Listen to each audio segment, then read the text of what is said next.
Watch this morning, a dangerous measles outbreak in San Diego. 11 children infected in the past month. Joining us is Dr. Mark Sawyer, a pediatrician and infectious disease specialist at Rady Children's Hospital. Good morning, Dr. Sawyer. Good morning. Pleasure to be here. Thank you. It's good to have you. A lot of people probably thought that the measles had been eradicated, and now we're hearing about this outbreak. Yeah, it's pretty surprising. We haven't seen this many cases in San Diego in 17 years. So it all started, we understand, with a child who traveled to Switzerland and brought it back to the U.S. What else do you know about this disease spreading?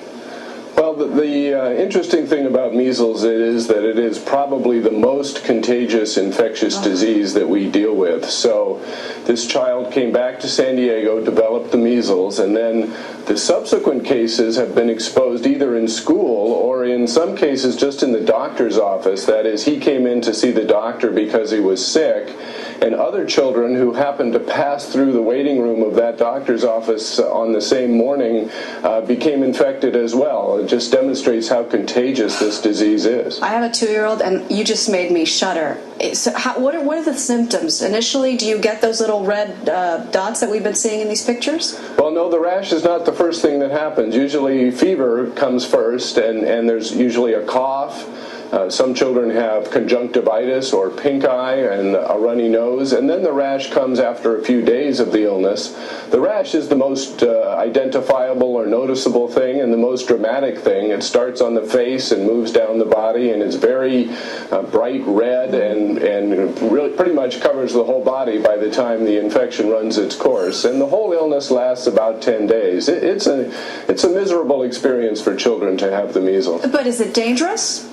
It can be dangerous, yes. There are complications of the measles, and in fact there are even deaths. Back in 1989 and 90, this country had a large outbreak of measles, and here in San Diego at that time we had 3 deaths from the measles in children. Oh my goodness. So, doctor, I understand that all 11 patients were not immunized, either because they were too young or because their parents chose not to. I know that a lot of parents worry that vaccines, specifically MMR, can lead to autism, maybe even linked to autoimmune disease. So what do you say to parents of young children watching right now, if they have those concerns? Sure. I think the first thing I say is they really should discuss all of their concerns with their physician and get all of the facts.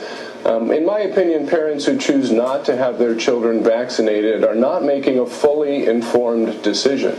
They have to realize that these diseases are out there, and this outbreak is an example of that, and not just the measles. We had an outbreak of mumps in the United States a couple years ago. We still see whooping cough in the United States in very large numbers. So the diseases are out there, and the diseases are just a plane ride away, as also illustrated by this case. This child went to Switzerland and brought the measles back here to San Diego. The other thing that parents need to know is that vaccines are very, very safe, and there is a very complete structure to evaluate the safety of vaccines, both before they're given to children or put on the market and afterwards. All right, doctor. Thank you so much for your time. We appreciate it.